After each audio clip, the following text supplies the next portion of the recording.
ఇప్పుడు ఇవాళ రేపు ఎట్లయిపోయిందంటే నిజంగా బాధ అనిపిస్తుంది. నాకు తిట్టాలని లేదు, కానీ బాధ అనిపిస్తుంది. ఇప్పుడు మా లీడరు అన్నది పక్కకు పెట్టు, తెలంగాణ తెచ్చిన నాయకుడు అన్నది పక్కకు పెట్టు, 2 సార్లు ప్రజలు గెలిపించిన ముఖ్యమంత్రి అనేది కూడా పక్కకు పెట్టు. మా నాయన కదా, మా నాయన తిడితే కొడుకుకు రేషం రాదా? ఇక్కడ దాకుంది కోపం, ఇక్కడ దాకుంది. దొరికితే ఎడమకాలు చెప్పు తీసుకొట్టాలని ఉంది. కానీ ఏం చేయాలి? ప్రజాస్వామ్యం. ఎకతక్క మాట్లాడితే మళ్ళీ ఏమంటారు? అగో వీనికి బాగా ఇంకా వీనికి అహంకారం ఉంది రాబోయ్ అంటారు. అహంకారం నాదా ఆయనదా? నేను గుంటూరులో చదువుకున్నా అంటాడు. అరే నేను గుంటూరులో చదువుకుంటే నీకేం వచ్చింది రాబోయ్? నాకు అర్థం కాదు. అప్పుడు ఆంధ్రప్రదేశ్ కలిసి ఉండే, నేను గుంటూరులో చదువుకున్నా, మళ్ళీ హైదరాబాద్లో చదువుకున్నా, పూనాలో చదువుకున్నా, అమెరికాలో చదువుకున్నా, నేను ప్రపంచం అంతా చదువుకున్నా. నీ లెక్క చదువు సందే లేకుండా తిరగలేదు. మీ అమ్మాయి నీకు చక్కగా తొవ్వ చూపెట్టలేదు. నేనేం చేయాలి దానికి? నీ ఏడిపోయింది నా మీద. అవో వీనికి ఇంగ్లీష్ వస్తుంది అంటాడు. అరే నాకు వస్తే నీకేం నొప్పిరా నాయన? నేర్చుకో. నేను హిందీ నేర్చుకున్నా, ఉర్దూ నేర్చుకున్నా, రేపు అవసరమైతే గోర్మాటి భాష నేర్చుకుంటా. నువ్వు నేర్చుకో. నేను ఎవడ నాపిండా? నేను వద్దన్నాడు ఎవడన్నా? నువ్వు కూడా నేర్చుకో. దానికి కూడా ఏడిపోయి నా మీద. నేనేం చేసిన? ఇంకొక అంటే నాకు ఎక్కడ గమ్మత్ అనిపిస్తుంది అంటే, నేను ఆంధ్రాకి పోయి ఇంటర్మీడియట్ చదువుకుంటే తప్పట, కానీ ఆయన ఆంధ్రాకి వెళ్ళి అల్లుడిని మాత్రం తెచ్చుకోవచ్చట. ఈ అమ్మ ఇది ఎక్కడ కథ రాబోయ్? అందుకే ఇక ఆయన పేరు ఏం పెట్టినట్టుగా నేను ఇట్లా లాభం లేదని చెప్పి మనోని పేరుగా అల్లుడు భీమవరం కదా, అందుకే ఈయన చిట్టినాయుడు పేరు కూడా భీమవరం బుల్లోడు అని పెడితే అయిపోతుంది. ఓకే లొలి భీమవరం బుల్లోడు మనకు నీతులు చెప్తున్నాడు.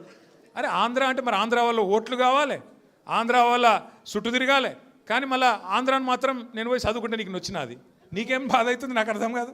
ఇంకొక మాట నాకు అర్థమే కాదు. ఇప్పుడు ఇక్కడ ఉన్నారు మీరు, ఇంతమంది ఉన్నారు, చాలామంది పిల్లలు మన హైదరాబాద్కి వెళ్ళి, మన తెలుగు రాష్ట్రాలకు వెళ్ళి చాలామంది చదువు కోసమో ఉద్యోగం కోసమో వేరే దేశాలకు పోతారు. అమెరికా పోతారు, లండన్ పోతారు, ఆస్ట్రేలియా పోతారు, ఇంకొక ఆడికి పోతారు. ఆ దేశాలలో ఇళ్ళలో నౌకర్లు ఉండరు కదా. ఆ దేశాలలో ఏం చేయాలి? మనది మనమే పని చేసుకోవాలి, మన బట్టలు మనమే ఉతుక్కోవాలి, మన వంట మనమే వాడుకోవాలి, మన టాయిలెట్ మనమే క్లీన్ చేసుకోవాలి. ఈ పిచ్చోనికా ఏం తెలియదు. చదువుకున్న బాపతేనేమో తెలుస్తుండే. ఇక మాట్లాడతాడు, ఏమంటాడు? వీడు ఇప్పటికీ అమెరికాలో బాత్రూమ్లు కడుగుతూనే అంటాడు నన్ను. అరే అమెరికాలో నా బాత్రూమ్ నేను కడుక్కున్నా, నీకేం వచ్చింది రాబాయ్? నాకు అర్థం కాదు.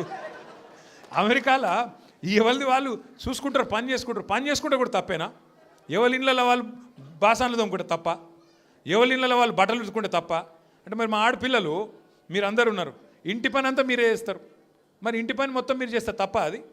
అట్లా మేము కూడా చదువుకున్నప్పుడు అమెరికాలో ఇంట్లో ఎవడుంటాడు? మరి ఎవరి పనాలు చేసుకోవాలి, ఎవరి గిన్నెలాలు దోముకోవాలి, ఎవరి బట్టలాలు ఉతుక్కోవాలి, ఎవరి టాయిలెట్లు క్లీన్ చేసుకోవాలి. తప్పేమున్నది దానిలో?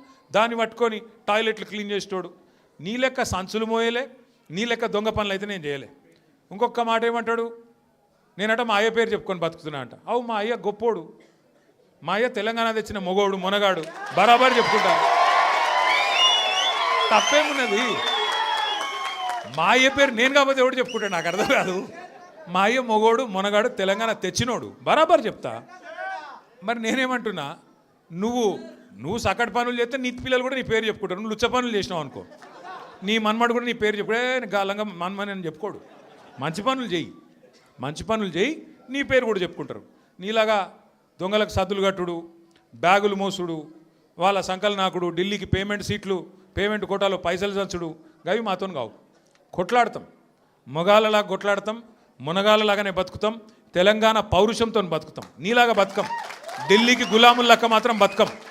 ఢిల్లీకి సంచులు మోసుకుంటా, ఢిల్లీలో పోయి బీజేపీలతో రాసుకొని పోసుకొని తిరుక్కుంటా, జడ్జీల కాళ్ళు పట్టుకుంటా, అయ్యో నన్ను కేసుల లోపల నుక్కకుర్రి అని చెప్పి డైవులు కొట్టుకుంటా, బతుకు అవసరం లేదు. బతికిన నాళ్ళు దర్జాగా బతుకుతాం, చచ్చినప్పుడు కూడా రాయలుగా చచ్చిపోతాం.